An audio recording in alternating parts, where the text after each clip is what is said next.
बिस्मिल्लाहिर्रहमानिर्रहीम। My name is Faiz Akhtar from शिशु school. Dear students, हम चैप्टर नंबर 14 पढ़ रहे थे। चैप्टर का नेम रिप्रोडक्शन।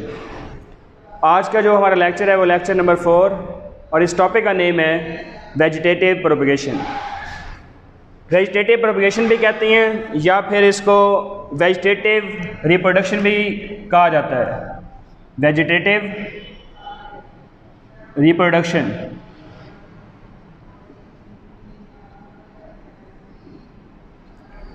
वेजिटेटिव प्रोपगेशन का नाम भी देते हैं या फिर वेजिटेटिव प्रोपगेशन या वेजिटेटिव रिप्रोडक्शन। अब इसका मतलब क्या है? इसका मतलब ये है वेजिटेटिव कहते हैं पार्ट्स को, प्लांट्स के जो पार्ट्स होते हैं, ये प्लांट्स के अंदर हम डिस्कस कर रहे हैं। प्लांट्स के जो पार्ट्स हैं जिनमें स्टेम, रूट एंड लीव्स, इन पार्ट से न्यू प्लांट का बन जाना, न्यू इंडिविजुअल का बन जाना, तन्ने से या रूट से या फिर लीव से, ये पार्ट्स हैं। तो इनको कहते हैं वेजिटेटिव। वेजिटेटिव कहते हैं पार्ट्स को। रिप्रोडक्शन कहते हैं कि इससे जो है ना कि न्यू ऑर्गेनिज्म का बनना, ये प्रोसेस है रिप्रोडक्शन, जिससे न्यू ऑर्गेनिज्म बनाए जाते हैं या इंडिविजुअल्स बनाए जाते हैं। अब पार्ट्स स्टेम, रूट या लीव्स हो सकती हैं। इसको नाम देते हैं हम वेजिटेटिव प्रोपगेशन या वेजिटेटिव रिप्रोडक्शन के पार्ट से जो है ना कि न्यू इंडिविजुअल या न्यू प्लांट्स का बन जाना। उसके बाद ये वेजिटेटिव प्रोपगेशन या वेजिटेटिव रिप्रोडक्शन दो तरह की होती है। एक को नाम देते हैं नेचुरल वेजिटेटिव प्रोपगेशन और सेकंड हमारे पास होती है आर्टिफिशियल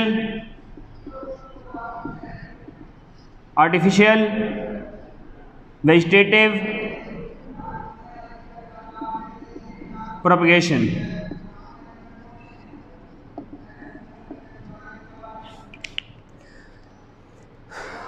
सबसे पहले नेचुरल वेजिटेटिव प्रोपगेशन, इनमें bulbs, corms, rhizomes, stem tubers,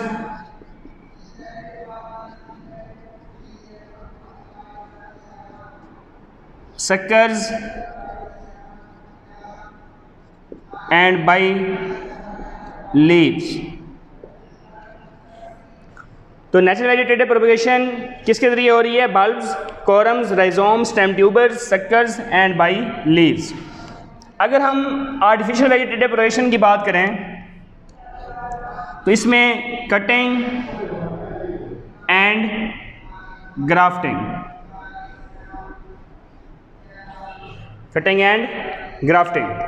तो हम पहले डिस्कस करेंगे natural vegetative propagation. Natural vegetative propagation.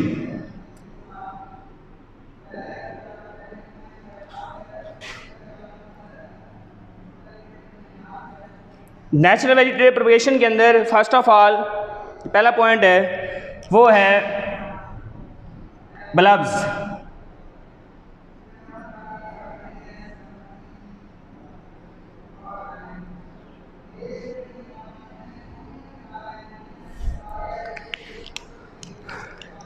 Bulb जो है इसके ज़रिए कैसे वेजिटेटिव प्रोपगेशन होती है या बल्ब के ज़रिए कैसे न्यू जो है ना कि ऑर्गेनिज्म या न्यू इंडिविजुअल की फॉर्मेशन हो रही होती है।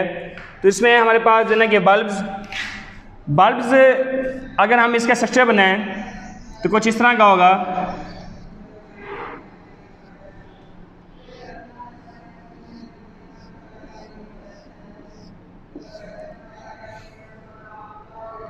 ये हमारे पास जो सेंट्रल हिस्सा नज़र आ रहा है ये है बल्ब लाइफ। तो ये किसके अंदर प्रोसेस पाया जाता है? ये पाया जाता है ऑनियन। अगर हम ऑनियन की एग्जांपल लिखें, ये हमारे पास ऑनियन, प्याज। अब प्याज जो है उसके जो सेंटर पार्ट होता है वो क्या होता है? Bulb life. अब इससे जो है ना कि न्यू जो है ना कि वो क्या बन रही होती हैं, ऑर्गेनिज्म की फॉर्मेशन हो रही होती है इसी बल्ब की वजह से।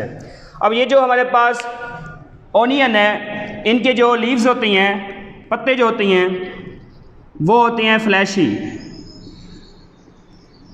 होती हैं, मतलब इनमें रस भरा होता है। अगर हम प्याज की एग्जांपल देखें तो प्याज जब कट किया जाता है तो उससे रस निकल रहा होता है, ये फ्लैशी होती हैं इनके पत्ते। और उसके बाद इनमें फूड जो है वो स्टोर होती है, फूड स्टोर में क्या होती है, फूड स्टोर की जाती है, इनमें फूड स्टोर हो रही होती है। उसके बाद अब ये जो है ना कि अंडर द बेस है हिस्सा नीचे वाला, और ये है टॉप द बेस,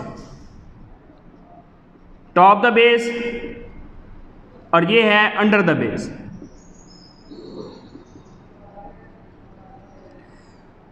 अगर हम टॉप द बेस की बात करें, टॉप द बेस, तो इससे निकलता है शूट निकल रहा होता है। और ऐसे अगर हम अंडर द बेस की बात करें, अंडर द बेस, तो इससे एडवेंटिशियस रूट्स निकलती हैं, एडवेंटिशियस रूट्स। अगर हम ये बल्ब दोबारा बनाएं तो ये जो है ना कि इससे स्टेम निकलेगा और इससे एडवेंटिशियस रूट्स, मतलब कि ऐसी जो है ना कि जड़ें जो फैली होती हैं ऐसे, ये एडवेंटिशियस है, एडवेंटिशियस रूट्स। तो इसकी जो पत्ते होती हैं ये क्या होते हैं, फ्लैशी होती हैं। उन पत्तों के अंदर, उन लीव्स के अंदर फूड स्टोर हो जाती है, और उसके बाद टॉप द बेस शूट निकलता है, इससे मतलब कि तना निकल रहा होगा ऐसे, और नीचे जो है ना क्या निकलती है, एडवेंटिशियस रूट्स। तो इसकी एग्जांपल है हमारे पास ओनियन भी हो सकती है, ऐसे जो है ना कि ट्यूलिप, इसकी एग्जांपल भी हो सकती है ट्यूलिप, और एंड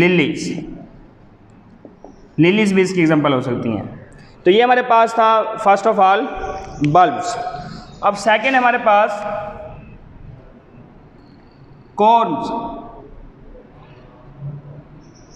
पहले था बल्ब्स, दूसरा है कॉर्न्स।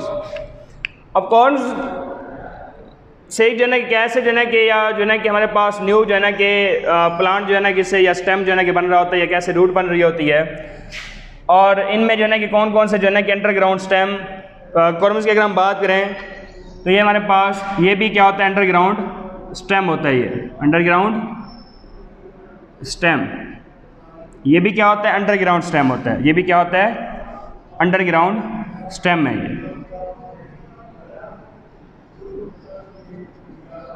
ये भी क्या, अंडरग्राउंड स्टेम। उसके बाद इसके जो है ना कि स्ट्रक्चर बना लें, फिर उसके बाद जो है ना कि इसको हम एक्सप्लेन करते जाएंगे। अगर हम इसके स्ट्रक्चर की बात करें, कुछ इस तरह का होता है।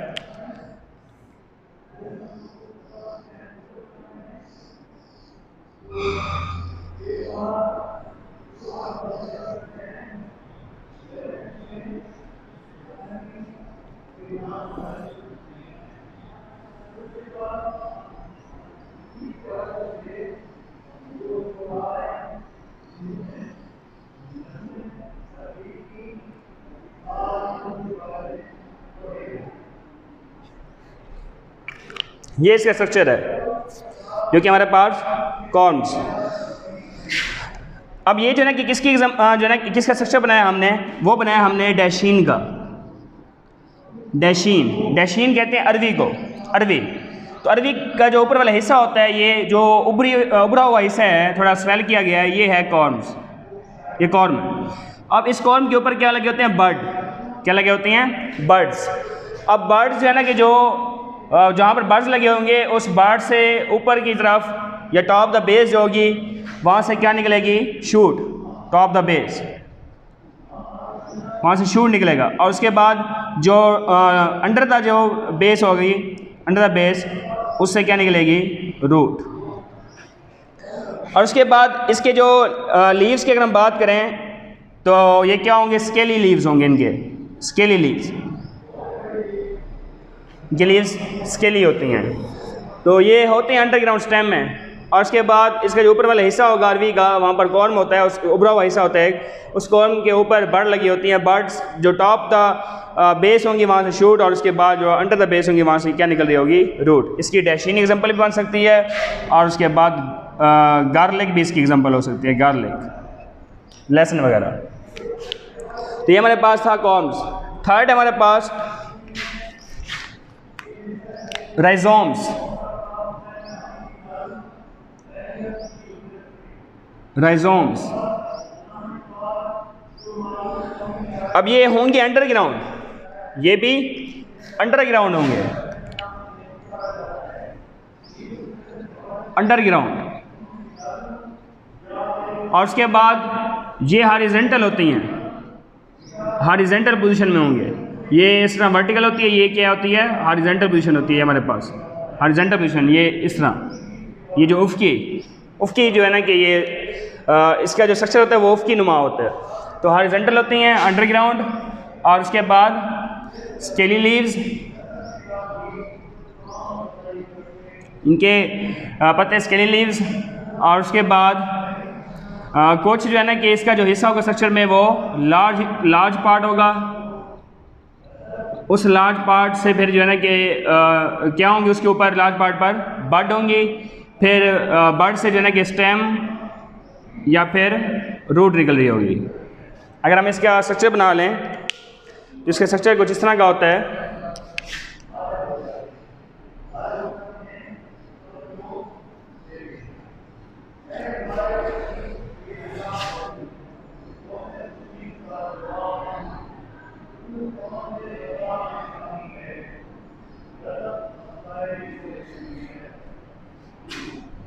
अब ये जो है ना कि इसका कुछ जो हिस्सा लार्ज होगा वो क्या होगा, बड।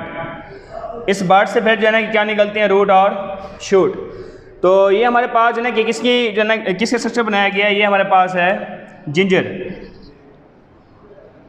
जिंजर किसको कहते हैं हम, अदरक वगैरह को। तो अदरक इसी तरह होती है। तो ये हमारे पास था राइजोम। उसके बाद फोर्थ पॉइंट है हमारे पास स्टेम ट्यूबर्स।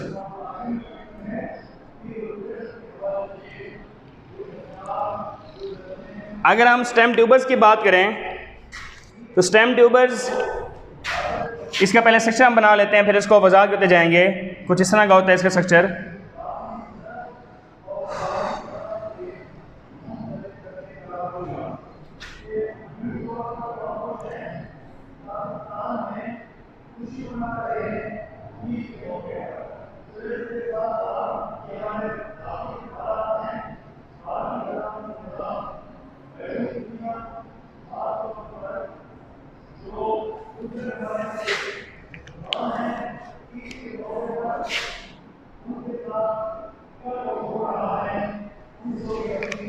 स्टेम ट्यूबर्स में हमारे पास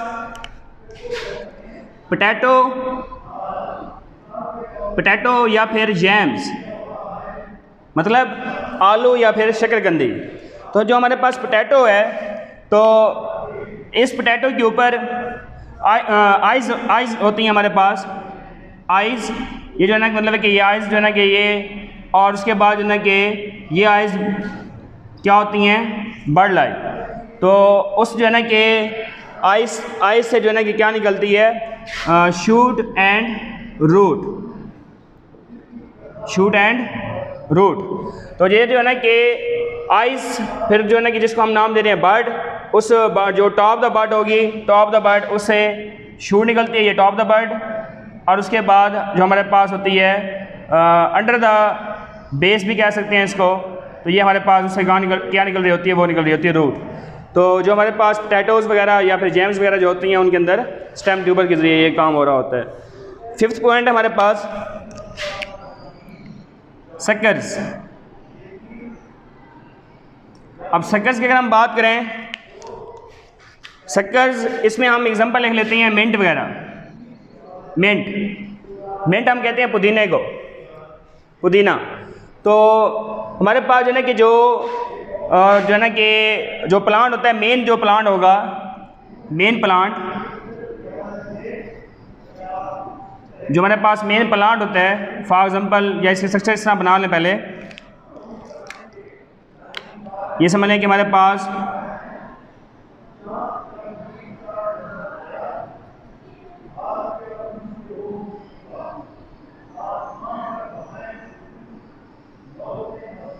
ये हमारे पास जो है कि मेन प्लांट, फिर उसके बाद जो है कि ये इसके जो है ना कि इसकी ब्रांच वगैरह।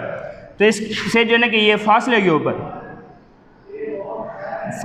इस तरह कुछ डिस्टेंस पर क्या होते हैं, ये सक्कर्स। तो इन सक्कर्स के सक्कर्स जो है ना कि उससे जो है कि हमारे पास क्या होते हैं, ये होंगे कुछ डिस्टेंस के ऊपर, सम डिस्टेंस पर होती हैं, ये कुछ फासले के ऊपर होती हैं। और फिर उसके बाद जो है कि इस चक्कर के ज़रिए जो है ना कि न्यू जो है ना कि फिर किसकी फॉर्मेशन हो रही होती है, स्टेम की या फिर रूट वगैरह की। तो हमारे पास जो है कि इसकी एग्जांपल कौन सी है, मिंट। लास्ट पॉइंट है by leaves. By leaves, by leaves पत्ते के ज़रिए जो है ना कि कैसे जो है ना कि न्यू प्लांट की फॉर्मेशन हो रही होती है, ये हम डिस्कस करेंगे। अगर हम पत्ते की बात करें, हमारे पास जो है ना कि दो किस्म के जो है ना कि प्लांट्स होती हैं, एक को हम नाम देते हैं ब्रायोफाइलम और दूसरा हमारे पास होता है ब्रायोफाइटा सॉरी, और दूसरा होता है हमारे पास ट्रैकियोफाइटा, ब्रायोफाइटा, और दूसरा होता है हमारे पास ट्रैकियोफाइटा। ब्रायोफाइटा जिसको हम पत्थर चट का नाम भी देते हैं आम जुबान में, और ये जो है ना कि इस तरह की प्लांट्स होती हैं जो कि नॉन वेस्कुलर होती हैं, नॉन वेस्कुलर, ये नॉन वेस्कुलर प्लांट्स होती हैं। नॉन वेस्कुलर प्लांट्स मतलब इनके अंदर जाइलम और फ्लैम टिश्यूज़ मौजूद नहीं होते हैं, उनको हम ब्रायोफाइटा का नाम देते हैं या पत्थर चट का नाम देते हैं। लीव्स के लिए कैसे, ये जो लीफ की अगर हम जो है ना कि एक लीफ का स्ट्रक्चर बना रहे हैं, तो इस लीफ की सरफेस के ऊपर क्या होंगी, बर्ड्स होंगी। इसकी सरफेस के ऊपर क्या लगी होंगी, बर्ड्स। उसके बाद ये बर्ड्स आपस में क्या हो जाएंगी, सेपरेट। इनकी क्या हो जाएगी, बर्ड्स की separation, separation of bird, separation of bird. In bird की सेपरेशन हो रही होती है। फिर उसके बाद जब बर्ड्स अलग हो जाएंगी, तो इन बर्ड्स के ज़रिए, ये जो बर्ड्स हैं, इन बर्ड्स के ज़रिए हमारे पास क्या बन रही होती हैं, रूट और शूट। तो हमारे पास न्यू किस्म के जो है ना कि ब्रायोफाइटा बनते जाएंगे, जिसकी मतलब कि रूट भी होगी, जिसका शूट भी होगा। तो ये हमारे पास क्या था, बाय लीव्स। तो ये हमारा जो है ना कि जो इसका जो पहला पार्ट है वेजिटेटिव प्रोपगेशन का, जिसको हम नाम देते हैं नेचुरल वेजिटेटिव प्रोपगेशन, तो ये हमारा जो एक पार्ट है, फर्स्ट पार्ट, ये हमारा कंप्लीट हो गया है। इसको हम फर्स्ट जो है ना कि ये हमारे पास फर्स्ट पार्ट है। सेकंड जो है पार्ट, वो हमारे पास आर्टिफिशियल प्रोपगेशन है, वेजिटेटिव प्रोपगेशन, उसमें कटिंग और ग्राफ्टिंग की हम बात करेंगे। तो ये हमारा नेक्स्ट लेक्चर होगा। तो आज जो हमने डिस्कस किया है वो हमारे पास क्या है, वेजिटेटिव प्रोपगेशन है क्या, कि पार्ट से जो है ना कि रिप्रोडक्शन की जाती है। Part for example stem, root या लीव्स हो सकती हैं। उन स्टेम या रूट या लीव्स जो है ना, जो पार्ट्स हैं, उनसे न्यू प्लांट की फॉर्मेशन हो रही होती है। नेचुरल वेजिटेटिव प्रोपगेशन इसका पहला part. Second artificial vegetative propagation part. और जो है ना कि जो नेचुरल है उसमें bulbs, corms, rhizome, stem, tuber, suckers and by leaves. अगर हम बात करें, हमारे पास बल्ब्स है जिसमें हमने एग्जांपल की बात की ऑनियन वगैरह, और उसमें हमारे पास कॉर्म्स, उसमें हमने एग्जांपल देखी डैशिंग या गार्लिक। राइजोम्स में हमने एग्जांपल देखी जिंजर, अदरक वगैरह। फिर उसके बाद हमारे पास स्टेम ट्यूबर, जिसमें हमने बात की पोटैटो और जैम्स की। और उसके बाद सकर्स में हमने एग्जांपल देखी मिंट की। और उसके बाद बाय लीव्स हैं, तो उनकी सरफेस के ऊपर जो है ना कि क्या लगे होते हैं, बर्ड्स। ये बर्ड्स की बाद में सेपरेशन हो जाती है, उससे न्यू प्लांट की फॉर्मेशन हो जाती है। न्यू प्लांट हमारे पास ब्रायोफाइटा। ब्रायोफाइटा प्लांट्स ऐसे होते हैं जिसमें जो है ना कि वेस्कुलर टिश्यूज़ या वेस्कुलर बंडल्स या जाइलम और फ्लैम टिश्यूज़ ये मौजूद नहीं होते। इसके साथ एक और मिलता जुलता जो है ना कि होता है, जिसको हम कहते हैं ट्राइकोफाइटा। ट्राइकोफाइटा में जो है ना कि वेस्कुलर प्लांट, वेस्कुलर टिश्यूज़ मौजूद होती हैं। तो ये वेस्कुलर, नॉन वेस्कुलर प्लांट्स हैं। उसके बाद जो है ना कि इसको पत्थर चट का नाम भी देते हैं आम ज़बान में, पत्थर चट। ये मतलब कि पत्थर वगैरह के साथ जो है ना कि अटैच होती हैं। उसके बाद इनकी लीफ के ऊपर जो है ना कि बर्ड्स लगे होते हैं। बाद में ये बर्ड्स की सेपरेशन हो जाती है, उन बर्ड्स पर न्यू प्लांट बनती हैं, जिसका मतलब कि रूट भी होगी जिसकी, और उसका शूट भी होगा। Okay, thank you.